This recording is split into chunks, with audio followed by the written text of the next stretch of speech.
I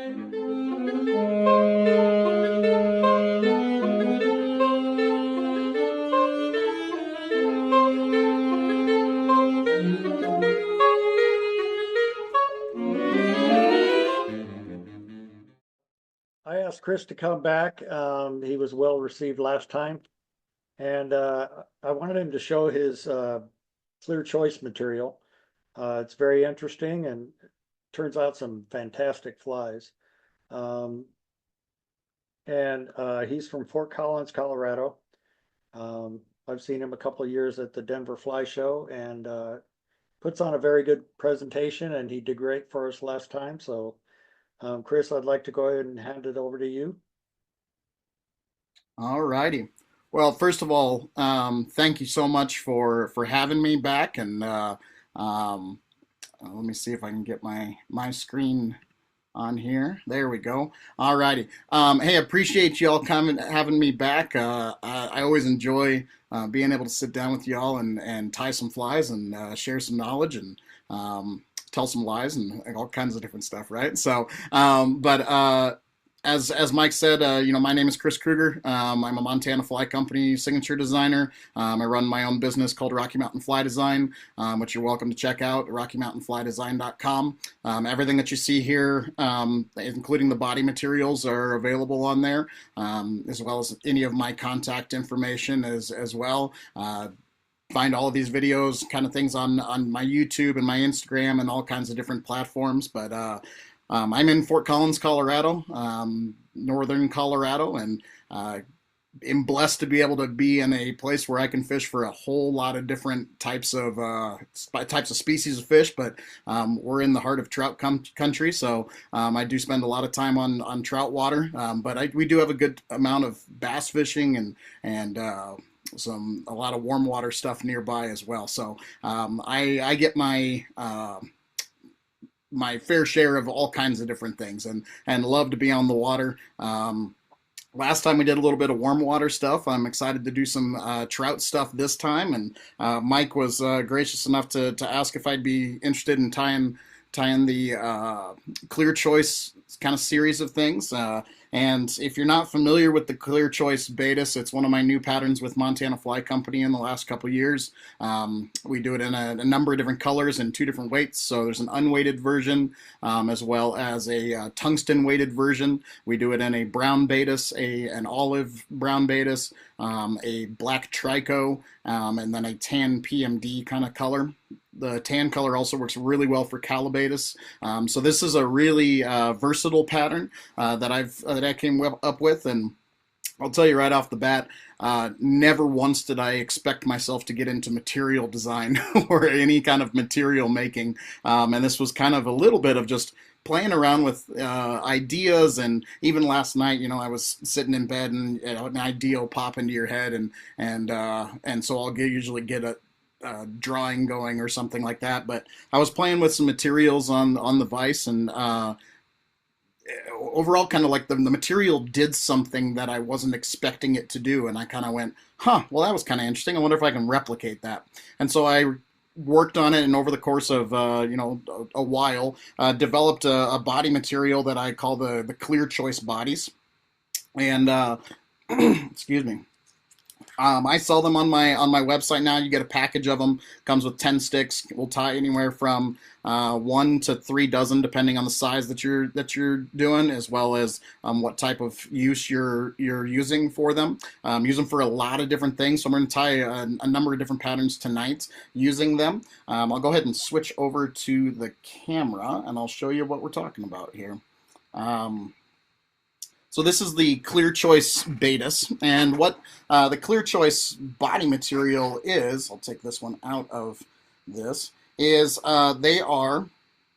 it's a body material that I created using a nylon material. It is a spring-like substance that has a couple really unique key features to it. First of all, it's very flexible, and it always returns back to the shape that it comes in, which is obviously straight.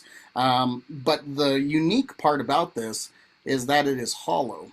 And so what that allows you to do is to use it in a number of different ways. If I pull this apart, you can see that it's built much like a monofilament or nylon string, or spring, excuse me, spring. So it has some tension to it. It's stretchy, it's expandable, it moves really well.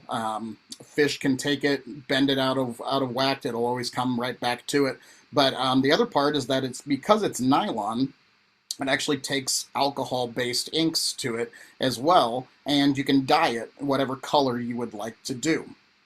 So we're going to start out with tying the Clear Choice Beatis, and we're going to do it in a tungsten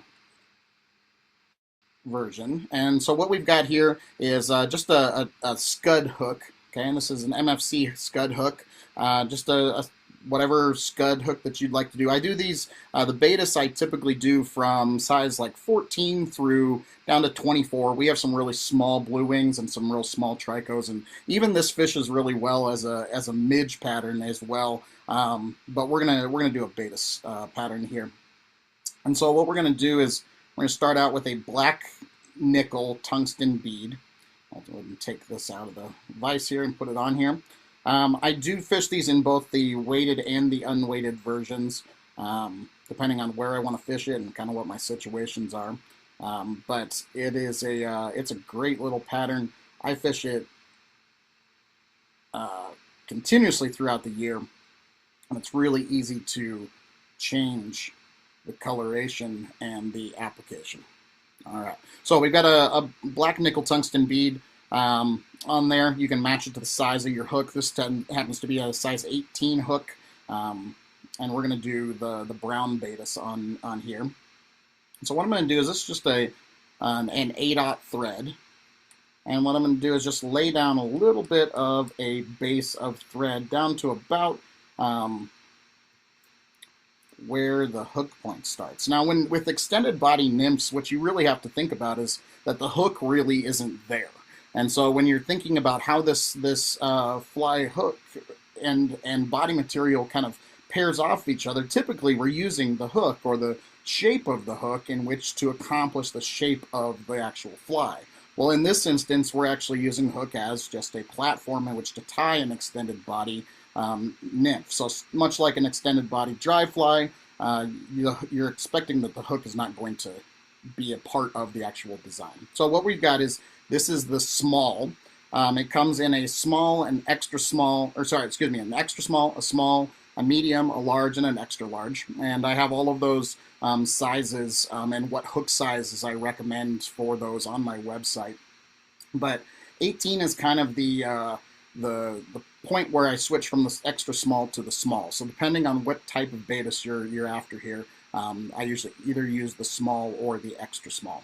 Okay, so what I'm going to do is I'm just going to cut off about a shank length worth of length.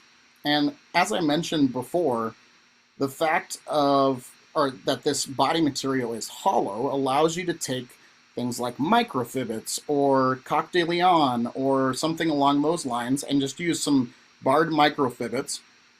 And what I'm going to do is I'm just going to take those and I'm going to put that body material over the top of my microfibets. Now, this gives me a couple of things. Number one, the microfibets are going to be coming out of the actual body, which makes it look a bit more realistic. You still get that high level of segmentation by having the coil of that body material. But also, it is incredibly secure because if I take, here's the extra large version, it helps me kind of think of this. If I take this and I pull it apart, where is my thread going when I'm wrapping through this? It's going through those coil materials, and it's actually locking that tailing material down on the inside. What that allows you to do is use incredibly delicate tailing materials without fear of them breaking, catching a tooth, any of those things. So coq de leon, stripped, I've used a lot of stripped ostrich hurl. You don't have to worry about that stem getting hit there. Okay, so what we're doing here is we are going to watch, and you can see my thread is unraveled here. So I'm going to cord this up just a little bit.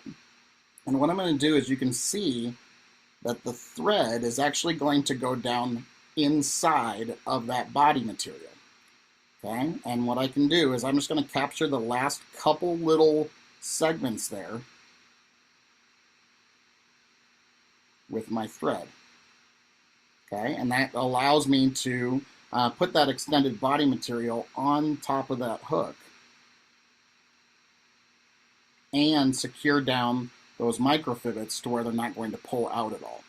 Okay, so then I can just take a little bit at a time. I'm just going to kind of lash those down. And then I can go ahead and cut off my microfivets. Okay, and you can take them and you can kink those either direction and splay those out if you want to. You can keep them straight. Whatever you'd like to do with those, you can do it. If I want to split those, I'm just going to take them, I'll push them real hard up against there. Now I have some split tails on there. Okay. Give me some nice tight wraps on top. If you want to, you can drop a little bead of super glue on there if you'd like. I don't ever tend to need it. It's pretty lashed on there as long as you're going through, because when you're tying in on this Clear Choice body material, you're tying in through the body material down to the bottom side of this. So you're not have this big huge piece that's rolling on top of the hook shank.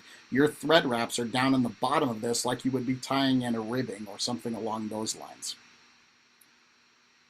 All of the ones when I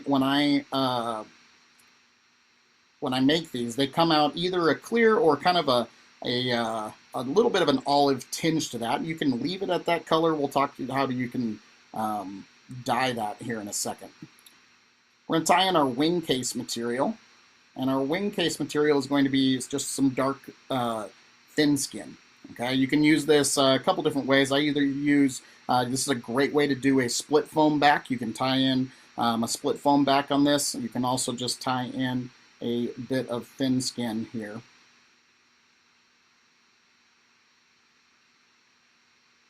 On the top. Okay, so I'm just going to put that on there. Next, I'm going to go to my dubbing material, and I'm just going to use a super fine dubbing. This is a really good place to kind of add a little flash if you want to. You can add a little bit of hair's flash or some even some ice dub on here, but I really like this super fine, just regular hairline dubbing. Okay, and so I'm just going to take a little bit, and really less is more here. I can always add more. Okay, and I'm just going to get that started on my hook. I had a really tight bottom. Let me see if I can do this without breaking my foot. There we go. All right, so I'm just going to take this. What I'm going to do is I'm going to kind of fill in this gap a little bit of where my body material is.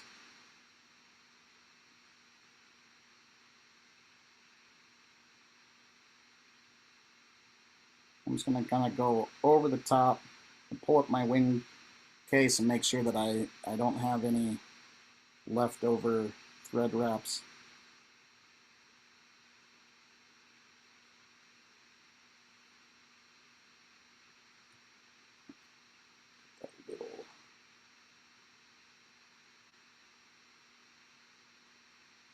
And then I can go ahead and end up right at the back side there.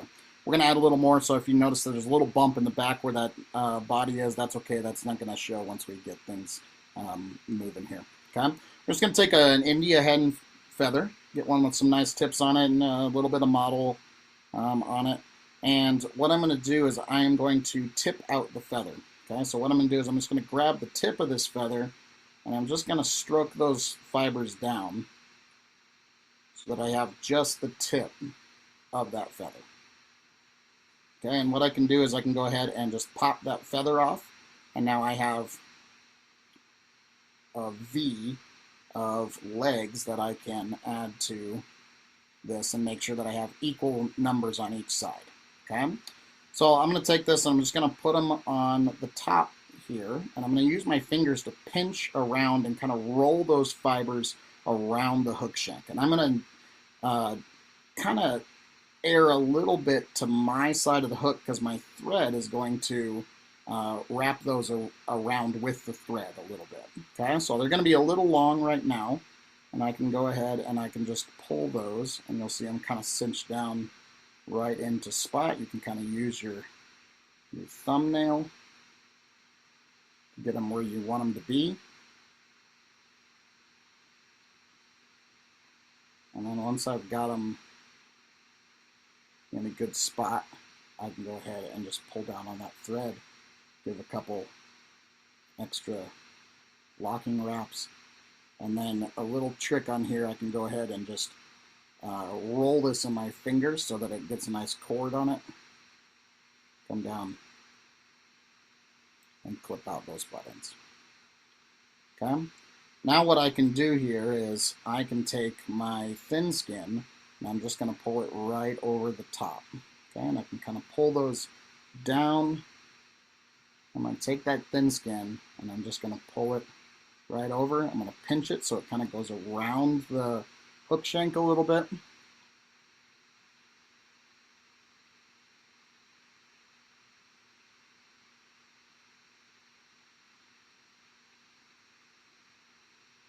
And then I can go ahead and nip this off. So I'm just going to clip the edge of this right here, and I'm going to hold my thread down tight, and I'm just going to tear it right across that spot. And because I've made myself a hard spot there with the thread, I can just pull that across the thread line on there. Okay, so then I'm just going to take a, let's get a black Sharpie, and I can go ahead and finish up this portion of it. I'm just going to color my thread so that when I go ahead and whip finish, then I get a black thread on top of there.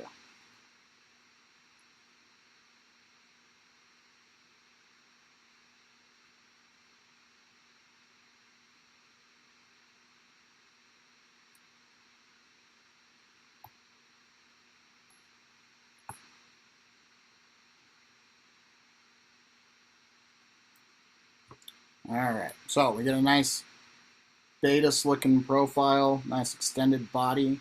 I can go ahead and kick that up if I want to, and it'll sit up just a little bit. You can see the translucency of that body as well as the ribbing of that body. We still have those split tails there, and it's a nice buggy looking Beatis nymph there. So the next thing we're going to do is we're going to color the body section, and like I mentioned, this is dyeable using alcohol-based ink. So this is just a Copic marker, okay, or Copic, and this is the copper color. They match our Beatis well here. And what I'm going to do is, so I'm just going to take this. I like the paintbrush end a little better. I think it puts out a little more ink. And what I can do is I can just go around, and because this is hollow, you'll notice that ink wants to sink down into those segments and those spirals, and it dyes the inside of this body material as well. So even though I can fish this and it's going to, you might rub off some of the top of it, it actually becomes a nice brownish translucency when you are fishing it, because it actually seeps down inside of there and dyes the inside as well. Okay, so make sure you got it all the way around, and then all I'm going to do is just make a little wing case on here. So I've taken some Solarez. This is Solarez Thick Hard. I'm going to take a bodkin, and I must have hit it with the light or something here because it all solidified. Let me pour some more.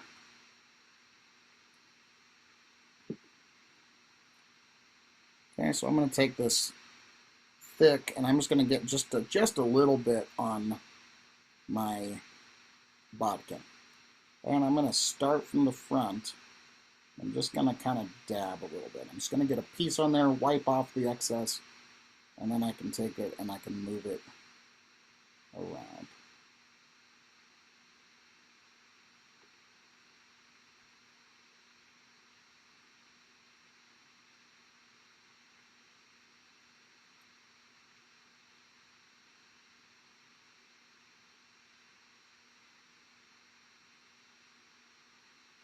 And as soon as you're happy with that, we can go ahead and hit it with the light.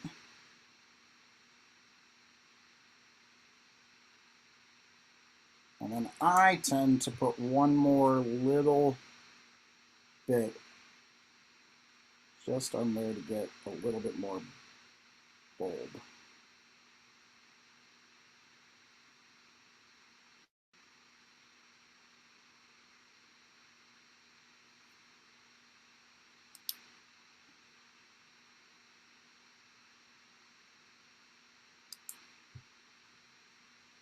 And then if you want to, you can, get that a little bit scraggly. But that is the Clear Choice Brown Beatis in a size 18. And that thing works incredibly well on our freestones and our tailwaters around here. Let me switch back out, and I'll take any of the questions on that if we have any.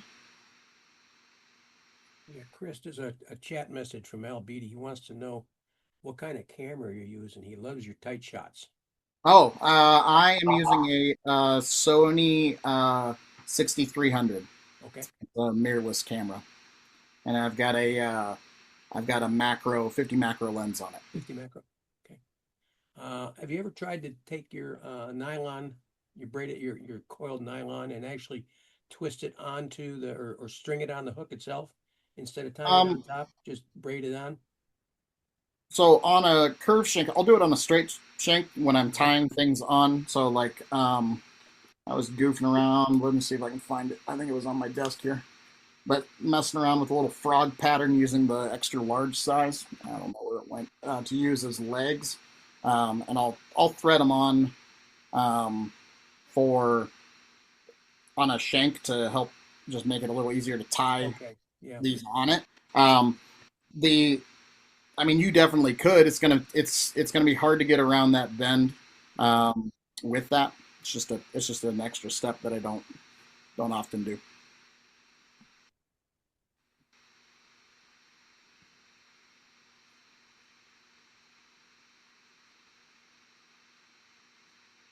All right, I'm looking at comments. Okay, I really Sorry, I was muted.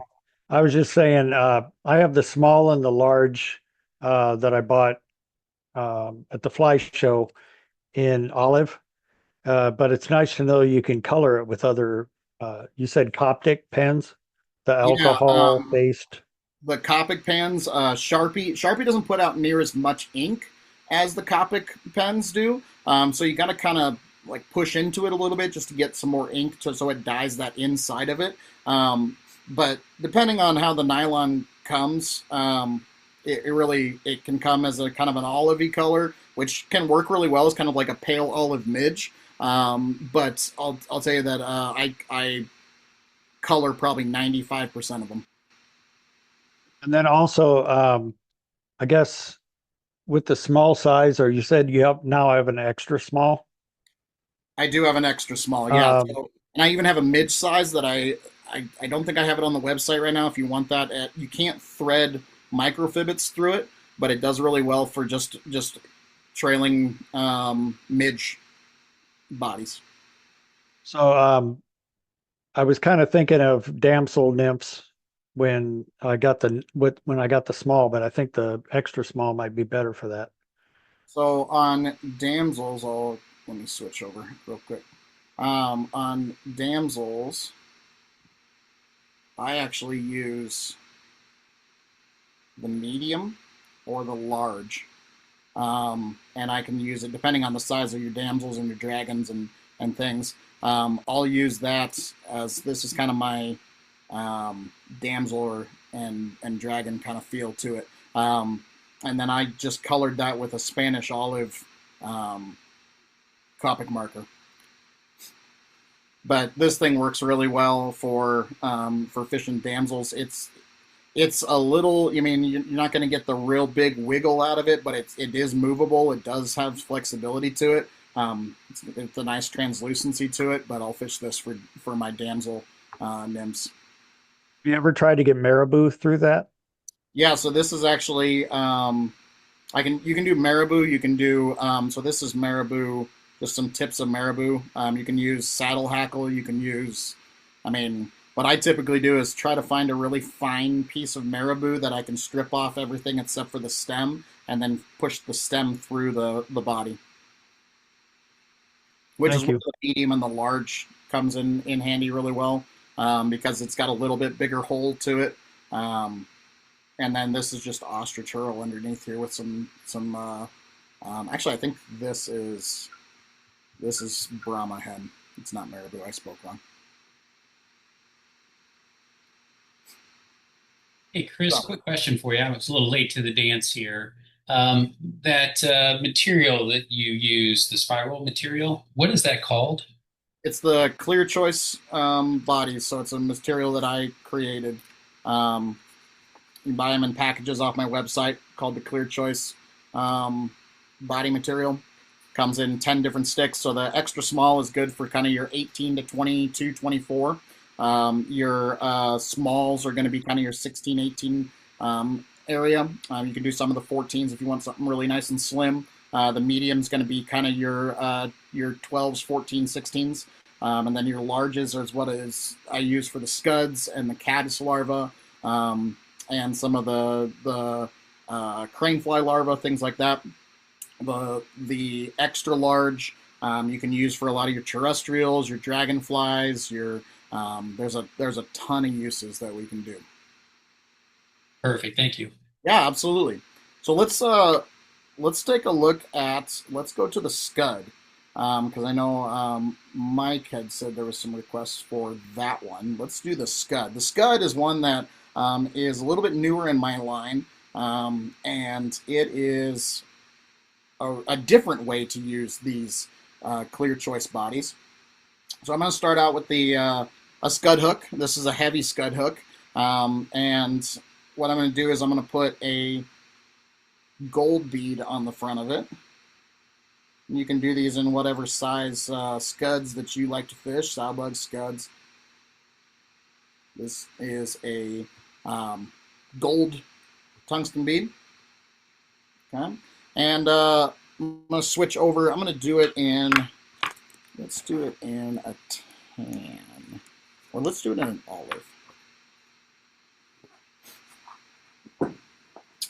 So what I was looking for is different ways that I can use this material. Once I figured out different ways to use this material, then I was like, hey, there's some really neat options that it opened up. And like I said, this was a little bit of a happy accident of how this material came to be, but it actually, like, it opened up a whole different possibilities of, like, hey, I could use this for highlighting segmentation and translucency that I don't get with some of the other materials that I was using for similar things.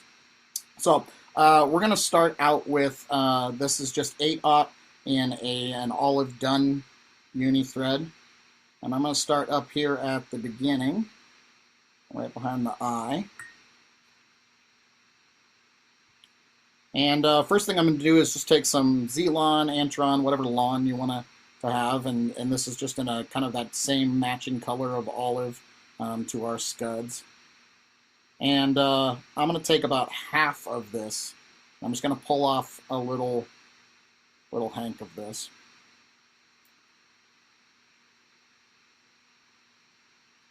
And I'm just going to hang this off the front of the fly.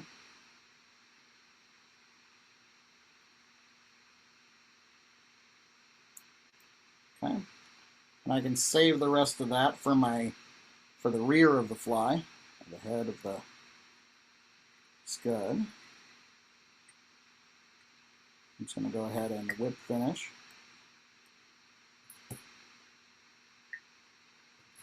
And then I can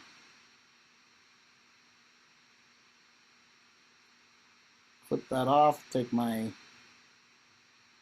bead, go over the top of that.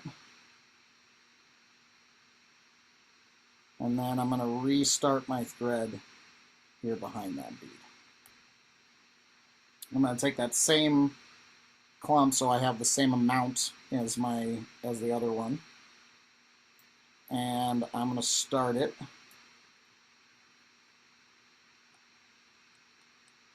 And take myself a little bit of a underbody platform to be on here.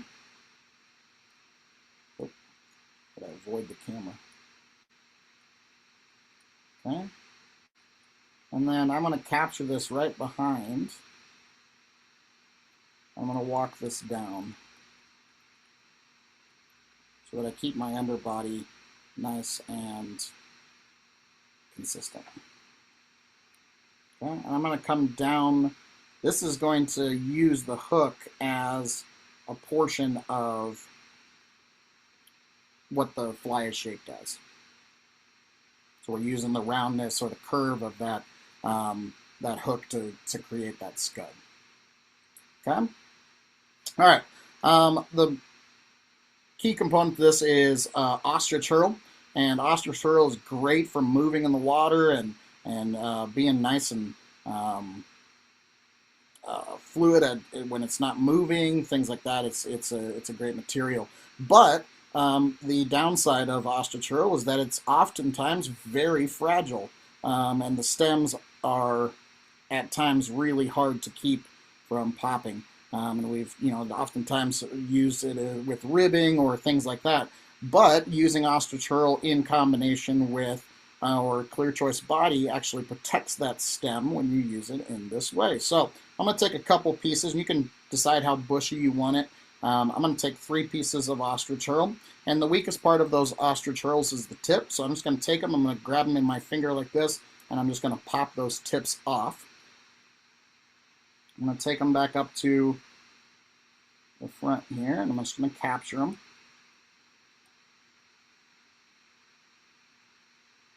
I'm going to come back down to where my tie-in point was.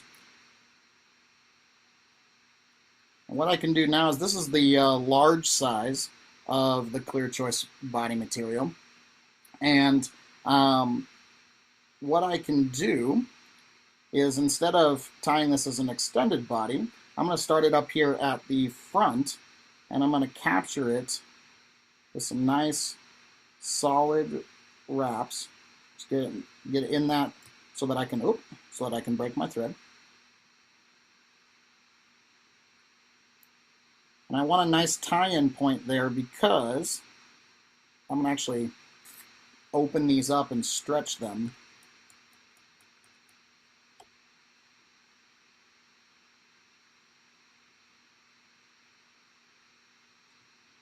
And I can take this and pull, and I'm going to walk my thread down, that way, down the body until I get down to where that ostrich hurl was. So now I've kind of opened it up a little bit to where I can take that ostrich hurl and walk it up through those, and what it does is it protects that delicate stem from any of the dangers of breaking the ostrich hurl. Okay, so I'm going to take this, and the hardest one is the one that I haven't stretched yet, which is the very back one. So I'm just going to take my finger now, and I'm going to open that up and pull that ostrich hurl forward, and I can take that, and now I can walk this up.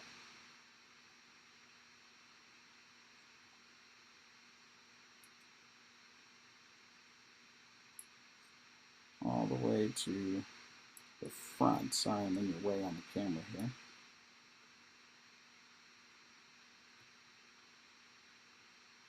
Until the very front, and then I can go ahead and capture it.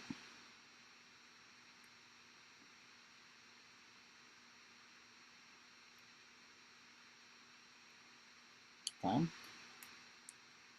Now you can keep it all fuzzy like that, but since it actually comes back on itself when, because it's at that spring, what I can do is I can wet my fingers and I can pull that down, and it's actually going to hold it down there on the bottom. And so that spring is actually working in our favor by holding that material down and underneath the body to where it's not going to come back up because it's being held by tension. So kind of a cool way to go about doing that. Now you can do this in a couple different ways. If you want to leave it just like this, let's go ahead and whip finish it. You can add a little soft hackle collar to it. That's a good way to do it. I typically just do them just like this. Throw a couple whip finishes on there. Now on this one, you can kind of decide. You've got kind of that olive tinge to it on a natural basis, or you can go in and color it. I typically like to keep them at a little bit lighter on the shell. I think it adds to that translucency, kind of highlights the segmentation on that, and that becomes your Clear Choice Scud. And you've got your antenna and your mouth parts hanging out the front and the back on there. Another kind of way that you can go about doing that, a little alteration to this, is the fact of you can take a little bit of Solarez in kind of an orange, or you can put a little egg sac and just drop it on the top of there, hit it, and it'll sink down in the segments, and you can make yourself a little egg sac on there as well. So great little fly, a lot of fun to fish. I'll do it in a couple different colors. Let me grab it.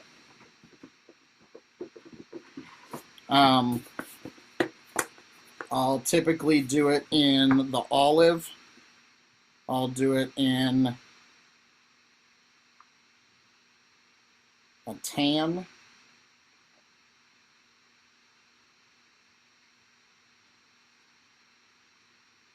There's the tan coloration, and you can see that that's the same material. It's not a colored at all, any of those, but it highlights whatever is underneath it. So that body material, it may look olive when you've got it out like this, but when you put it with the tan ostrich herl, then you have a reflection of whatever color is underneath it. The other one that I'll do on it is our dead scud, which is our orange or kind of salmon color. But between the three of those are some really fun patterns to fish, and another way to go ahead and use that Clear Choice body material.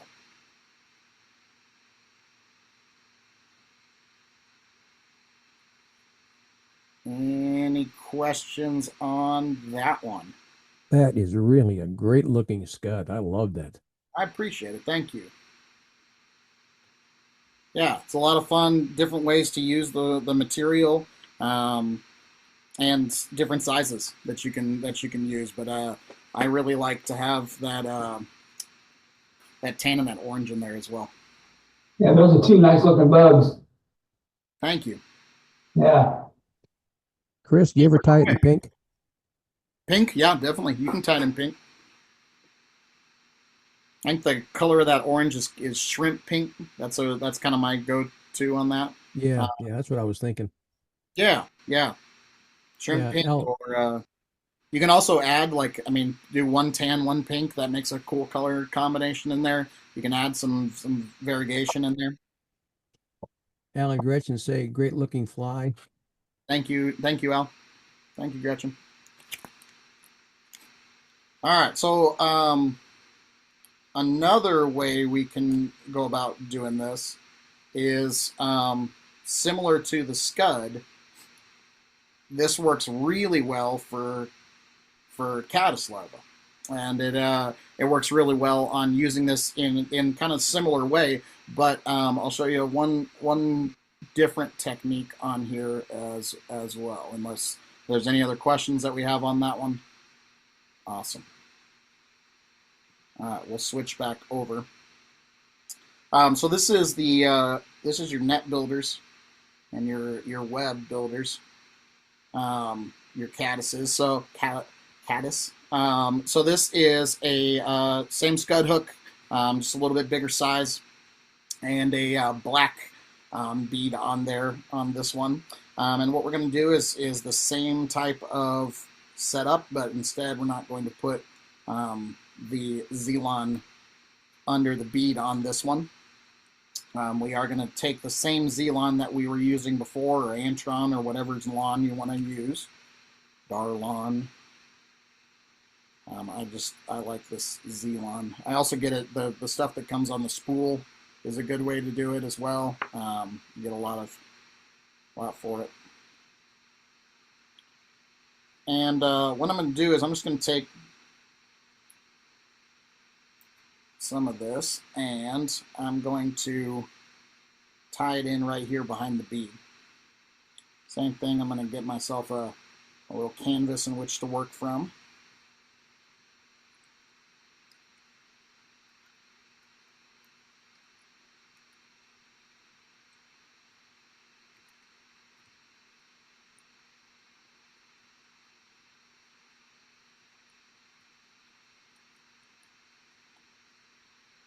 And I'm going to capture this Zelon right behind the bead.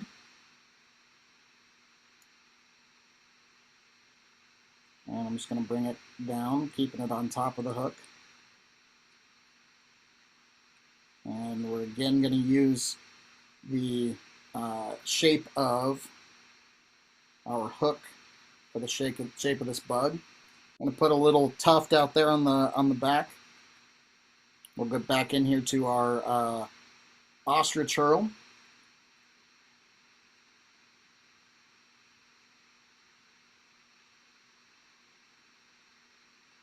Grab some nice pieces.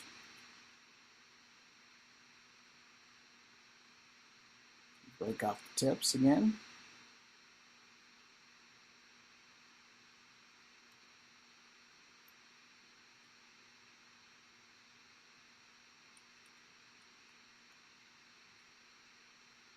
And I'm going to bring it to the underside as I come back around. Just helps me to get that first wrap on there.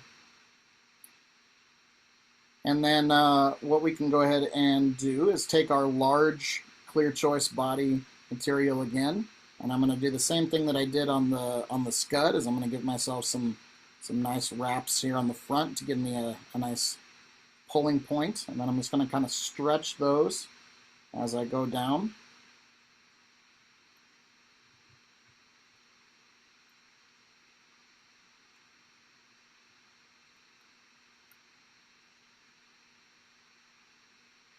And I can walk my way back up, but I'm going to stop myself a little bit short this time.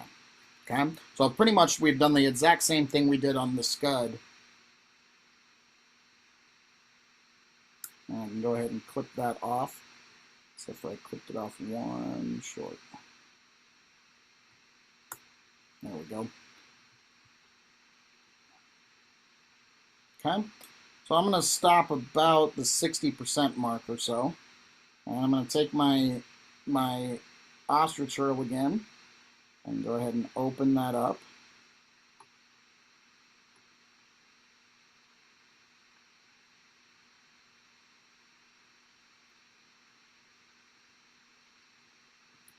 Oh, sorry.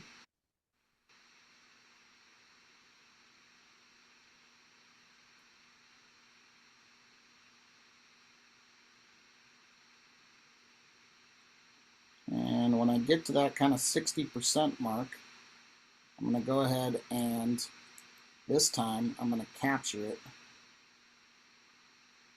with a wrap of thread inside of that segment. Okay. Go ahead and clip that off. What I'm going to do is I'm going to change my color scheme on this, and I'm going to go to black. And we're going to add the head of this caddis. So I'm going to take some black ostrich hurl.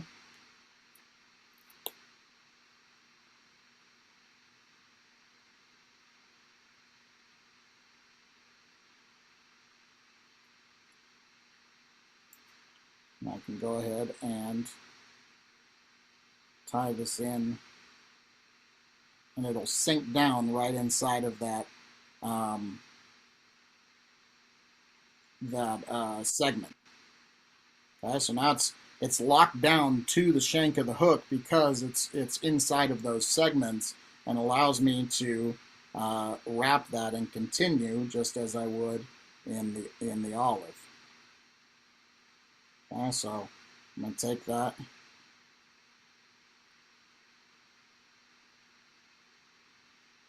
I'm just going to wrap that all the way up.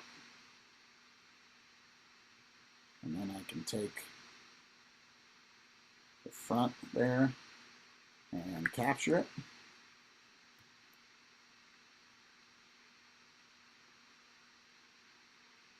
Clip it off. And then I can go ahead and pull those all down, and you get a nice two-toned caddis larva on there. Throw a whip finish. And then what I'll do on this one, just to highlight that change in color, I'm going to take myself a black Sharpie, and I'm just going to color the top of those segments so that it's nice and stark in the contrast. Okay, and then I'm going to add a little bit of UV resin to it.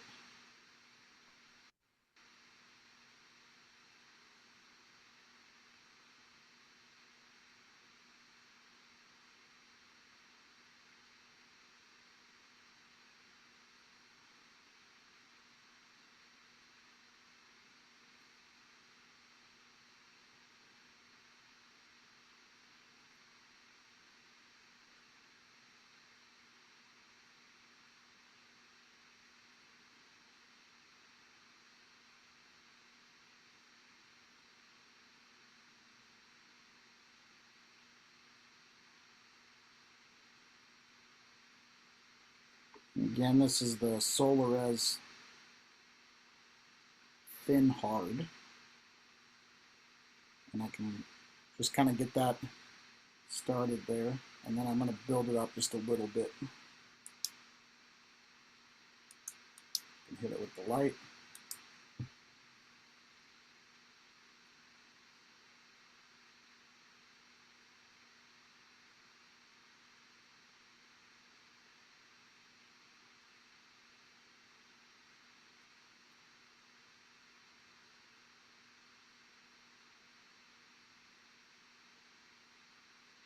Push it off to the sides just a little bit.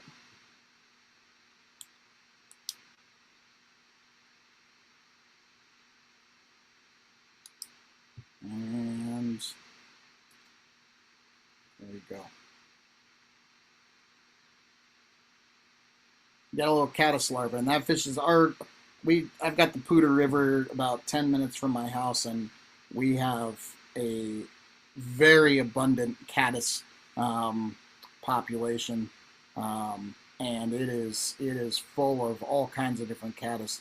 But this is a great little bug. I had no luck at the Poudre. We're up there twice, myself, Gene Clifton, and then later on Joe from the Platte River Veterans Fly Fishers. It was just tough. First time was real high water, when we're there, and then second time was really low water. We saw the Joe Wright, and what was it, down about 60 feet or something like that? Just about nothing left of the Joe Wright. Yeah. The reservoir.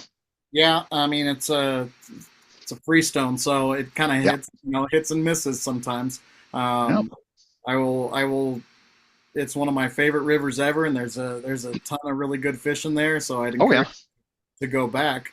But I love fishing, and high water. Another really cool version of this is my little crane fly larva. This is one that I'll use in that high water. Is to use that same clear choice material, and this is the extra large, and then threading that through. This thing will fish really well during that high water time, where those crane fly larvae and some of those big water bugs are a great way to go ahead and fish those high water stuff as well. But yeah, I grew up fishing the Poudre. I live about 10 minutes from it, and it's a lot of fun. So give her another shot. I'll have to try. Yeah, sometimes it's like with all freestones, depending on what's happening around it. Yeah, there's some big fish in there. If I mean, Oh yeah. eater, right? But I love the resident kind of browns and bows, and started putting some cutthroat in there, which was fun. Yeah, Hey, if it was easy, everybody would do it, right? right. It'd be called catching, but yeah.